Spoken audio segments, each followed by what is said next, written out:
Wari Single Channel asigi Phungga Wari series ki makha chathajarakpa saruk oina pujarakle Chothe Thangwai Pakhangba.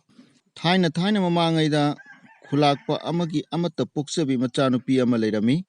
Noma mahangna mapagi labukta leiba lautang sangda uchek ngaktuna leirami. Matam maduda lai pakhangba kaubana koithorakpada nupi adu thengnaruri. Nupi adugi fajaba saktam madu urubada mahagna magi machanupa ama phangjaro haiduna thaujal pibirami. Laigi yathang lemna mangba yadabanina khulakpagi machanupidu machanupa ama phangjare. Adubu mapa khulakpadi yamna saurami. Mahak khunja mayamgi mamangda ikaiba nangle maramdi magi machanupina mapa masak takpa ngamdaba machanupa ama pokle.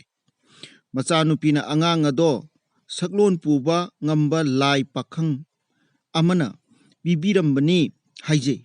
Adubu mapanasu khunja mayamnasu thajabidri.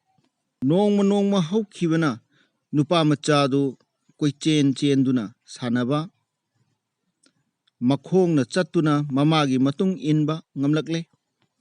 Angang aduna chung phiran chana ham chaurakpagi matik khulakpana khoirangba henkalei. Mahakna kamdauna angang adubu manghansige haina matam chuppada khanduna leire. Nongmadi angang dugi mamana mapagi pamda chatkirami. Numit aduda mapuna angang adubu umangda uhai ahauba thiba chalusi haiduna pukre.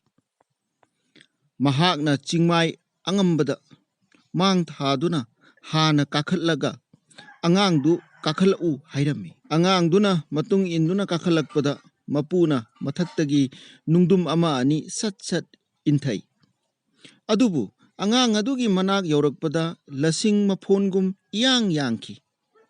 Angangduna irai laina inthokki. Khulakpadu ngakpana kham thengkre. Aduk chawba nung aduna thengaibada ayo phawba haidi. Mahak ninghannaba poklamde matungda madugi khudong chabadu amuk phangdabasu yai khalle. Aduna numit aduda angang ado loisindaba yade haina chap yungna khankre. Matungda mahakna achauba u ama yanba haure. Masunupa angang adusu ngaiduna lehellami. U aduna turamdaida angang adubu uduna turakkadaba maikaida leplaga ngau haire. Khangjadaba angang aduna madumak pangthoklami. Upai leijadraba angang ado ujauduna nankre. Mataudu ubada mapu khulakpaduna soidanamaki angangdu siragani khanduna hanna yenglamdana mayumda hankre. Imungda sangduna phamungda hiplaga leikre. Mamana pamdagi halakpa matamdadi macha leiramdre. Koithi thibadasu phangdre. Numidang magi mamangda lai pakhang laktuna hairare. Ibema nang aigi ichabu kananasu manghanba ngamloi. Mahak haujik aina napa khulakpagi thongal fawba thinbiraklagani. Adubu namanasa yum aduda leithoklaganu. Makha maikai pangna lau. Nahakna yumdagi tholakpada yenba ama purau. Yen aduna hek khonglakpa mafamda ekoi ahum unasi. Khulakpagi machanupidu mikap thorakle. Haugatuna thongal lomda thoktuna yengbada macha udre. Imungda sangduna ngahak famduna leire. Ikhang khanghaudana achauba ujau ama leimaida thadabagi makhol tare. Tingak maingak naduna leiringaida machanupado imungda grong sanglakki. Thokhiba thogdokki wari punamak mamada lirami. Lakpagi machanupidu handakti mapabu tasengna waraure. Machabu sak pijaraba matungda mamangda lai pakhangna hairamba matung inna manamda sam ama pore. Maduda yen laba ama haptuna machabu makhut samduna yum adudagi thorakle. Mapagi mafamda wahai amata hairamdana yum aduda hanna fawwa yenglamdana chatkre. Mama masana asum lakpana nong nganfung taurakpa matamda mafam khangdaba lamdam ama thengnare. Lamlong ahum phangba lambi oibaduna kadomda chatsige haina ngaihak khanjanaduna leiringaida magi samda haptuna purakpa yenba aduna ke kre haina hek khonglei. Khonjel adu tabada mama masana koyeng yengi matamduda lai pakhang ado phong hek phaurei. Mataw asumna mama macha mapa makhoi ahum sakhang maikhang naduna awa nungai paumennari. Mapa lai pakhangna machagi mamingbu Chothe Thangwai Pakhangba haina thonbikhre.